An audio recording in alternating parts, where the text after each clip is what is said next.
Hello guys, welcome back to Archive Ryzen. In this video, I like to talk about Katya DW skill, manifestation priority, team compilation, and recommended boss. If you are looking for Katya weapon comparison and logistic talent priority, I already posted the videos before. You can click here to watch the video. When Katya uses her standard skill, she will dash toward a direction based on your movement direction and deploy a crystal fan at the end. During the dash, you can reuse her standard skill again for one additional time without consuming the standard skill charge. Katya will dash once again and deploy 2 crystal fan. In summary, Katya can deploy 3 crystal fan while only consume 1 standard skill charge if you double tap her standard skill every time you use her standard skill. Therefore, in the beginning of a battle, you can always deploy 12 crystal fan while only consume 4 standard skill charge.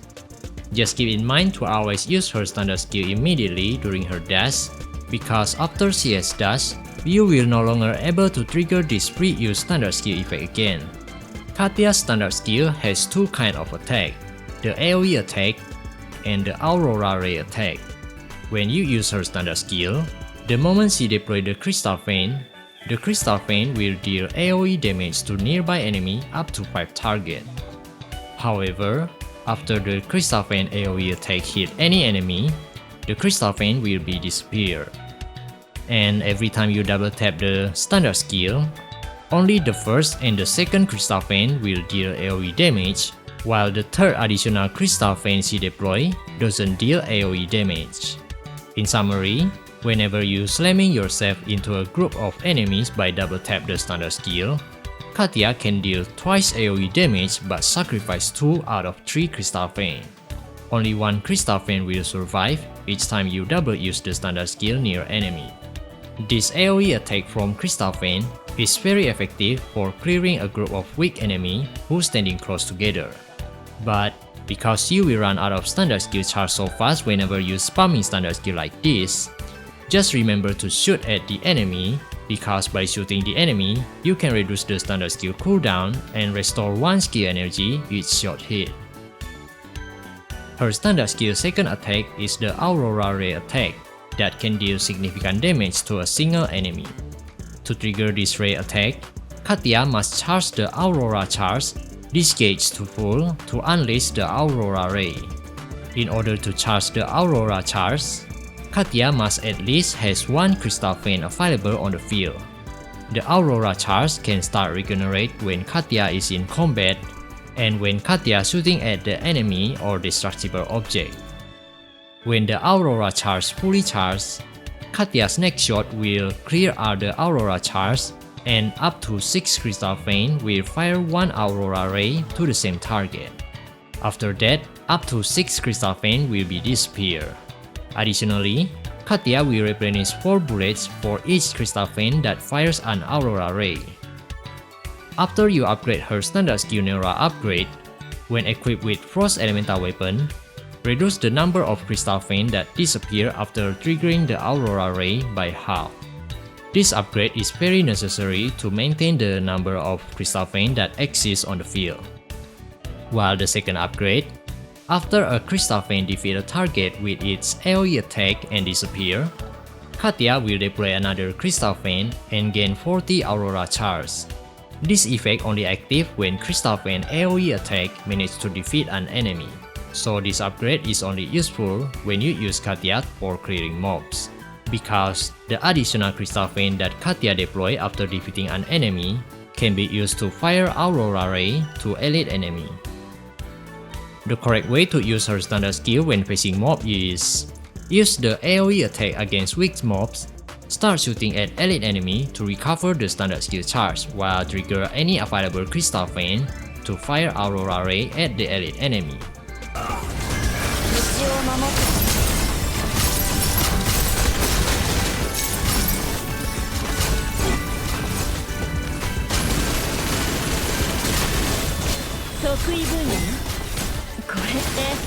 While the things you need to keep in mind in order to maintain a high DPS when facing a boss is the crystal fan count.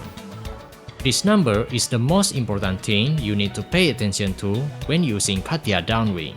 because this crystal fane number can affect Katya's standard skill DPS, Deiwos skill effect, ultimate skill DPS, and even whether Katya needs to reload her weapon or not. So make sure to remember this certain point when using Katya Downwing. Don't ever use her standard skill too close to the boss, because that will unnecessarily sacrifice the crystal fane count. Whenever crystal fane number drop below 6, stop shooting and start deploying the crystal fane again until the number reaches 6 or above. Only use her ultimate skill when there are 6 crystal fane available on the field in order to maximize her DPS. Also, the most important is please adjust the crystal fane number based on the boss you are facing with. For example, when I use Katya against Will Flame in this run, I only deploy the necessary amount of crystal fane due to Will Flame has so many invulnerable phase. While when I use Katya against Esther, I deploy 12 crystal fane at the beginning to achieve high sustained DPS.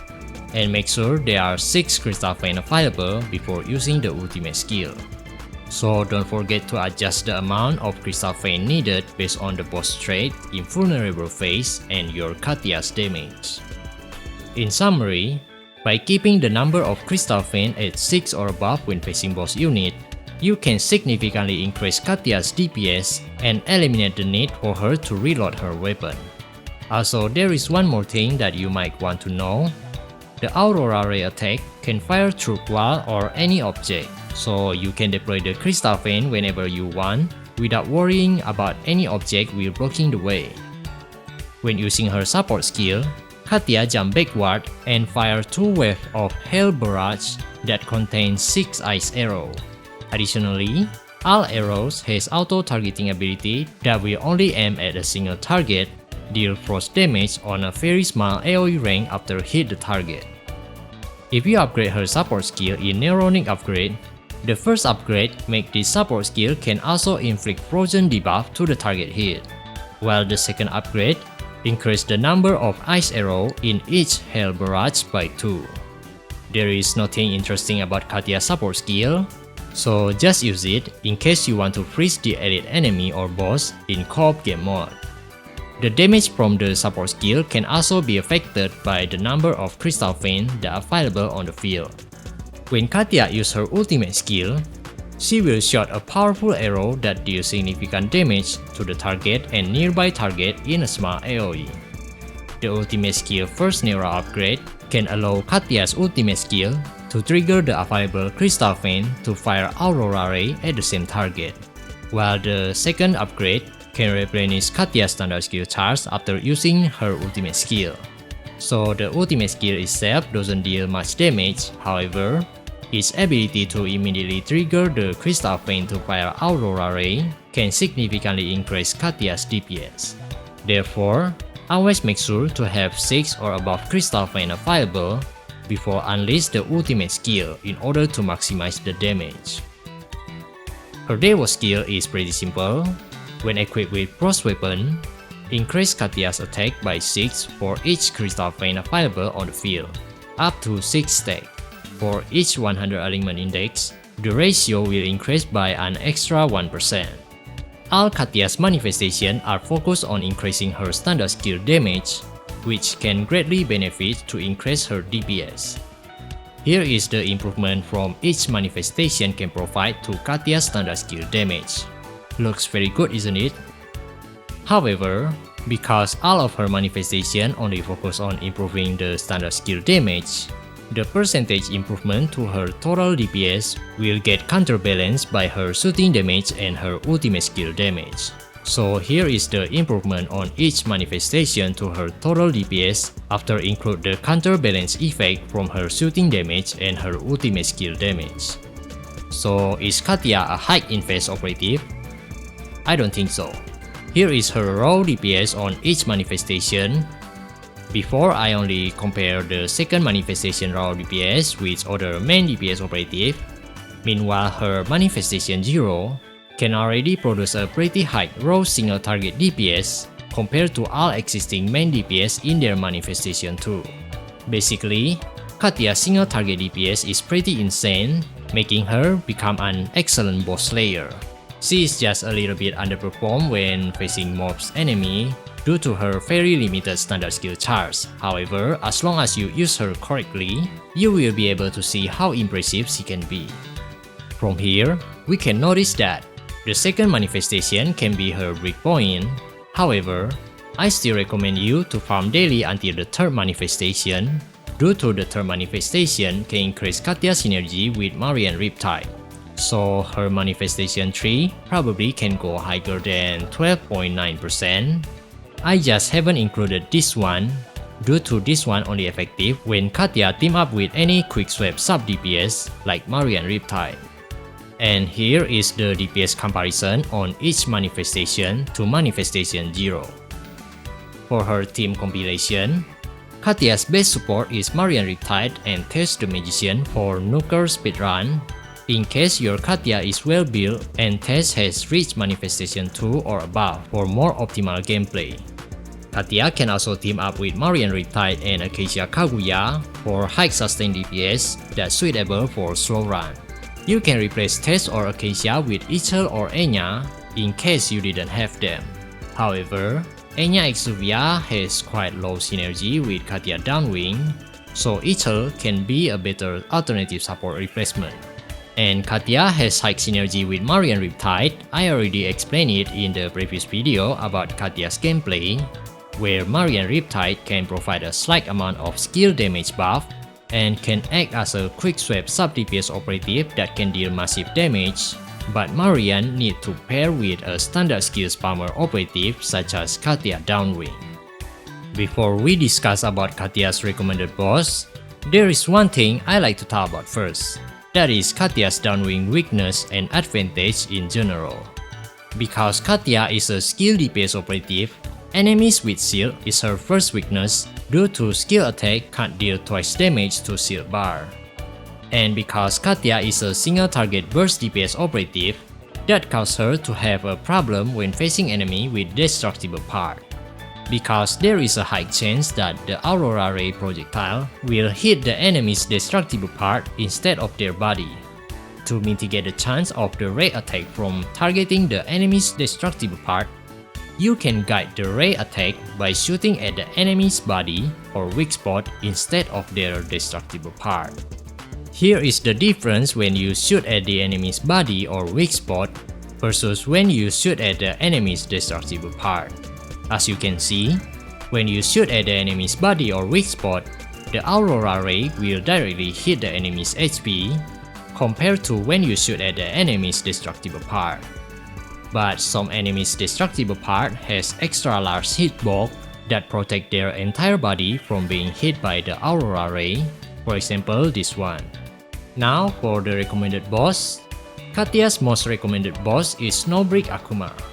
Because Akuma's weak spot is often hidden, that can preventing other main DPS operative who rely on dealing crit damage by shooting the enemy's weak spot from performing at their maximum potential. Therefore, only main DPS operative who doesn't depend on consistently shooting at the enemy weak spot are suitable for facing this boss.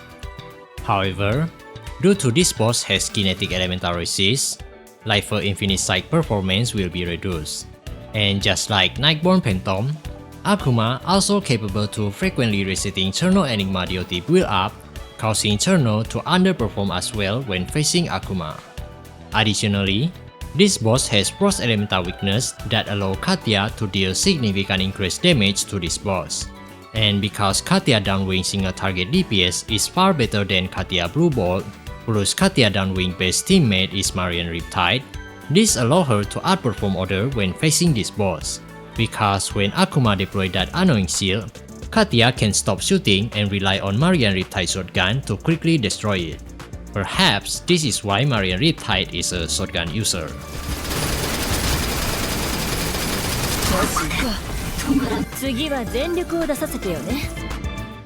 My second recommended boss is Cerberus Pyroclast because from its name you can already guess that this one will have Frost Elemental weakness and Thermal Elemental resistance. Well, you can also use other main DPS when facing this boss too, but Katya will have some advantage due to its weakness to Frost Element. Katya can also deal with every other boss that doesn't have shield, especially when the boss has many invulnerable phases. That can allow Katya to prepare her crystal vein or even skip the invulnerable phase by nuke them with a massive damage. 私一人で十分。シールドない方が動ける。逃げないと間に合わないのよ。次は全力を出させてよね。Katya can also deal with enemy that has destructible part as long as you can keep consistently shooting at the boss body or weak spot while avoiding shooting at the enemy's destructible part. So you can keep guiding the Aurora Ray to deal damage directly to the enemy HP. If you need to destroy the destructible part, you can use Marian Riptide Shotgun to destroy it more quickly. Lastly, avoid shielded enemy because skill damage can't deal twice damage to shield bar. And this boss because there will be a huge disadvantage if you use Katya DW against this boss. I think that's all for me. Thank you for watching. See you next time. Cheers.